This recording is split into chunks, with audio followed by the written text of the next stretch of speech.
Entendes o que estás lendo? O podcast que te leva através das páginas da Bíblia. Livro por livro.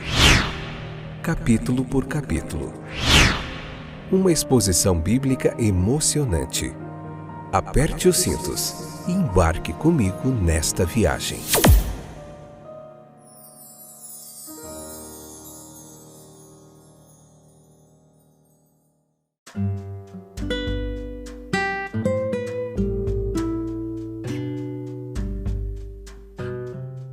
Olá, estou de volta, eu sou o Fábio, esse é mais um episódio do nosso podcast Entendes o que estás lendo? Meu muito bem-vindo vai para você, amante da palavra de Deus, assim como eu, você que tem estado aí conosco, tem acompanhado esses estudos bíblicos.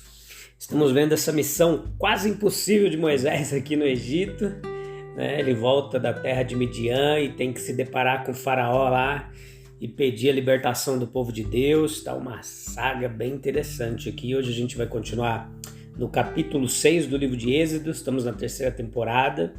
Estamos no capítulo 6, a parte 2. Hoje, episódio 179. Vamos finalizar o capítulo 6. E no próximo episódio nós já começaremos a estudar o capítulo 7, beleza? Espero contar com a sua companhia aí, com a sua paciência, a sua audiência. E a gente vai junto aprendendo uns com os outros, beleza? Vamos lá então. Moisés terá a culpa suficiente em breve. Primeiro a culpa cruel e imerecida de Israel, e a seguir a censura e punição de Jeová pelo lapso dele lá em Meribá, nas águas de Meribá, que a gente vai ver bem mais na frente. No momento, embora, se você puder, meu querido, minha querida, leia o capítulo 6 com calma, em oração, em silêncio, ali no lugar tranquilo, bem devagarinho. Depois você escute a nossa explicação bíblica, a nossa exposição, que vai te ajudar a ter uma compreensão bem melhor do texto bíblico, de todo o contexto, toda a teologia, história, geografia, tudo que tem para você aprender lá, a gente vai te ajudar a compreender, beleza? Então, no momento, embora fale de um defeito inquestionável, ele o fala de maneira prematura e inaplicável. Ele, Moisés, realmente deve saber a circuncisão do lábio e de todas as outras faculdades naturais, pois isso é consequência da circuncisão do coração. O grande objetivo de toda essa circuncisão não é garantir sua aceitação com Faraó ou com qualquer outro homem pecador ou rebelde. É antes para assegurar a sua aceitação por Deus, e especialmente seu pleno gozo de tudo que vem por meio de sua aceitação. Então aqui era uma época onde era exigida essa circuncisão, né? Ali na parte genital masculina, ao 8º dia de vida, e desde Abraão lá Deus começa a pedir essa circuncisão, e hoje nós somos circuncidados no coração, como explicou Paulo, né? Depois a gente vai se aprofundar mais um pouquinho nisso. Então, aos olhos de Faraó, Moisés ele se tornaria um Deus, como é dito aqui no texto de Êxodo. Na verdade, Faraó disse que Jeová não é Deus, e em seu coração ele pensa que Moisés é um impostor presunçoso. Então, qualquer que seja a cegueira de seu coração, para que ele vendo não perceba, ele será obrigado a perceber que a força de Moisés não reside em quaisquer forças terrestres visíveis. Com toda a sua obstinação, Faraó tem um certo senso de temor diante de Moisés. E sem dúvida, essa é a razão pela qual nenhuma tentativa é feita para tratar a pessoa de Moisés com violência. Pois Faraó tinha um grande exército. Observe a maneira como Deus aplica aqui o método de mediação. Moisés não foi um mediador entre Faraó e Jeová, mas ele foi o mediador de Jeová para Faraó, de cima para baixo. Deus assim se apodera da disposição entre os ignorantes para venerar o poder inescrutável. O faraó não ouvirá Moisés falando, mas quando os sinais começam, e especialmente quando eles avançam muito além de qualquer coisa que os seus próprios mágicos podem simular, ele está pronto para verem Moisés como tendo algo de natureza divina. Deus procurou a parte impressionável na mente de Faraó e o encontrou aqui. Observe como Deus dá ênfase à contínua indiferença de Faraó a qualquer mensagem verbal. Deus já havia avisado: Faraó não vos ouvirá. É necessário que o Faraó tenha ampla oportunidade de mostrar a extensão de sua força passiva, por quanto tempo e quão rigidamente ele pode resistir às restrições da onipotência divina. E assim Moisés viu sinais do poder divino.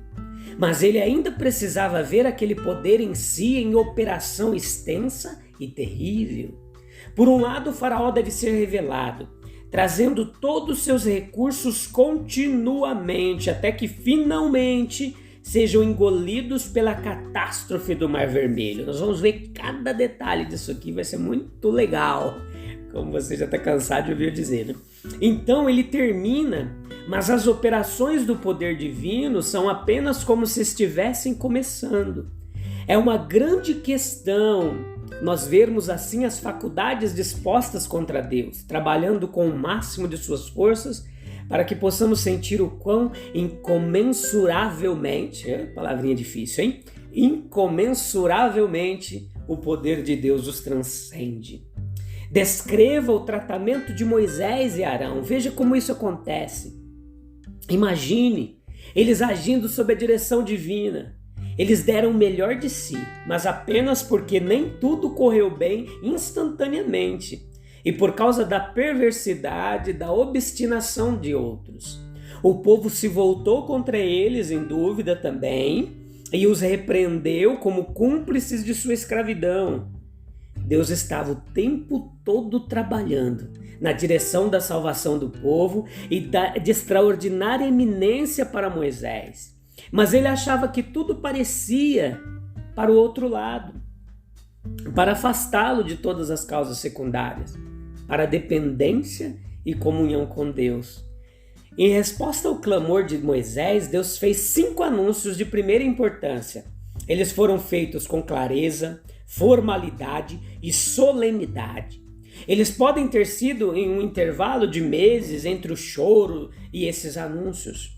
Observe também que este não é um segundo relato da revelação da sarça ardente que acontece aqui no capítulo 6, não. A verdadeira explicação da semelhança entre as duas revelações do capítulo 6 e do capítulo 3 foi que Moisés caiu num estado de desânimo mental. E Deus lembrou-lhe dos primeiros princípios, dos primeiros mandamentos dados a ele. A revelação de si mesmo de Deus a nós acontece sempre de forma gradual. O mesmo ocorre com o desenvolvimento das sucessivas revelações bíblicas. Deus se revela de forma gradual e contínua. A ciência moderna não pode nos dar uma ideia diferente de Deus, mas uma ideia ampliada e amplamente iluminada. O Dr. Chalmers, ao proferir seus discursos astronômicos, tinha uma ideia mais grandiosa de Deus do que John Milton. Por exemplo, a geologia nos fala dos éons, pelos quais ele trabalha nas divisões geológicas do tempo, se referindo às ciências. As revelações microscópicas, quando nós olhamos no microscópio, nós vemos uma infinitude de seres que são invisíveis a olho nu, mas tudo isso faz parte da criação de Deus e exerce papéis importantes no todo da vida terrena. Como disse Diderot, amplie a sua ideia de Deus, amplie a sua concepção de Deus.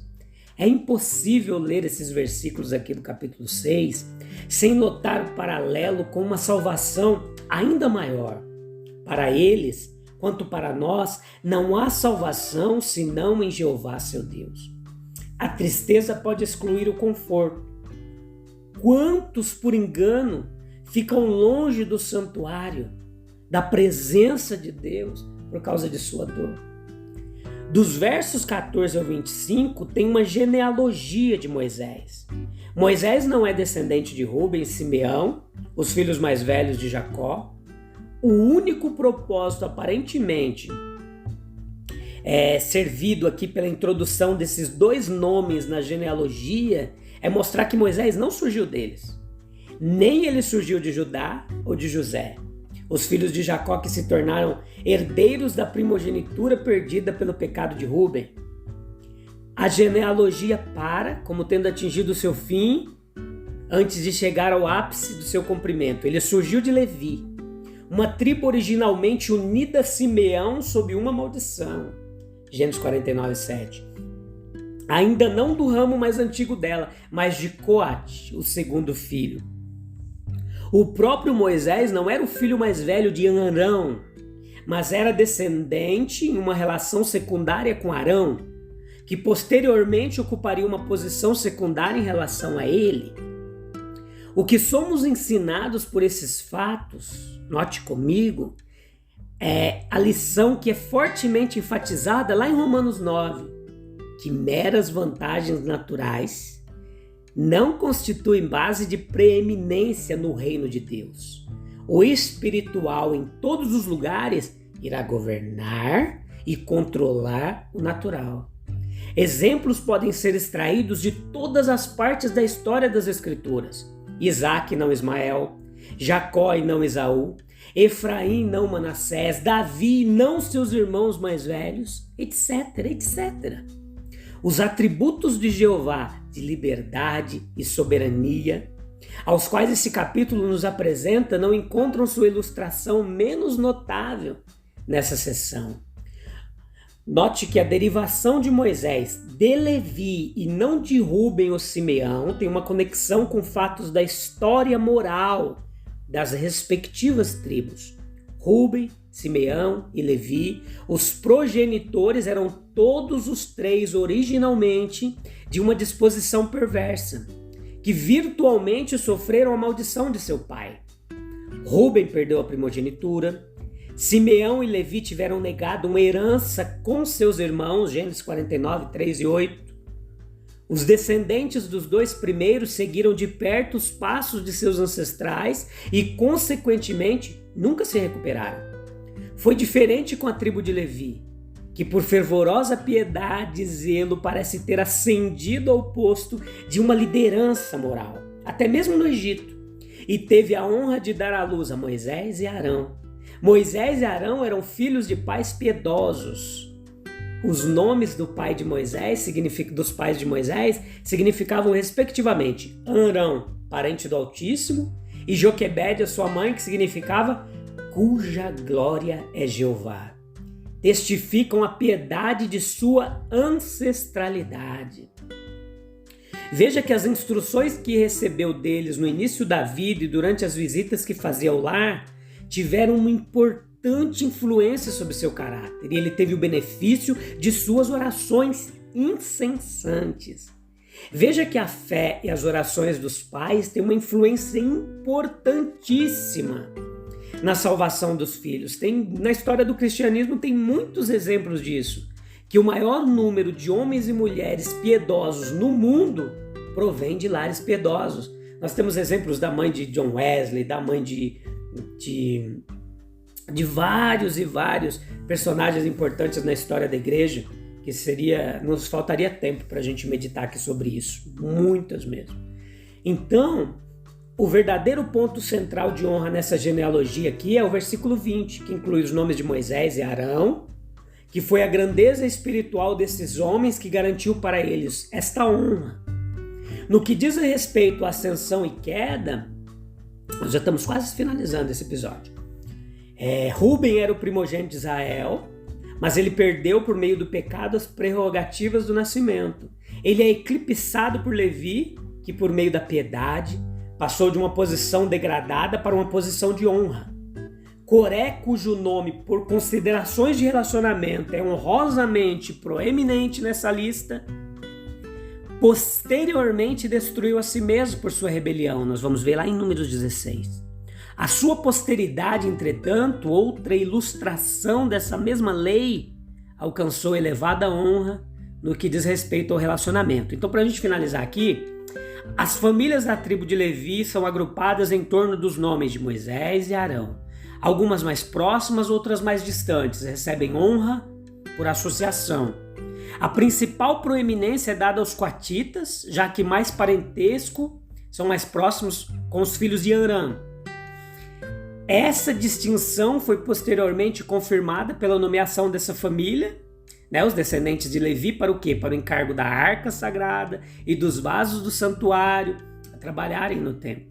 O relacionamento com os bons confere honra e garante privilégios. O maior de todos os exemplos disso é a honra e o privilégio conferidos por meio do nosso relacionamento com Cristo. Então, só para finalizar, existe uma grande influência da descendência na formação do caráter, da personalidade. Pais piedosos deixaram um legado sem comparação para os seus filhos e para as gerações posteriores. Beleza? Deus te abençoe. Eu te espero no próximo episódio, onde nós vamos ver muito mais, muita teologia, muito ensinamento bíblico, muita coisa legal para a gente aplicar no dia a dia, muito aprendizado. Deus abençoe. Eu te espero no próximo episódio. Tchau, tchau.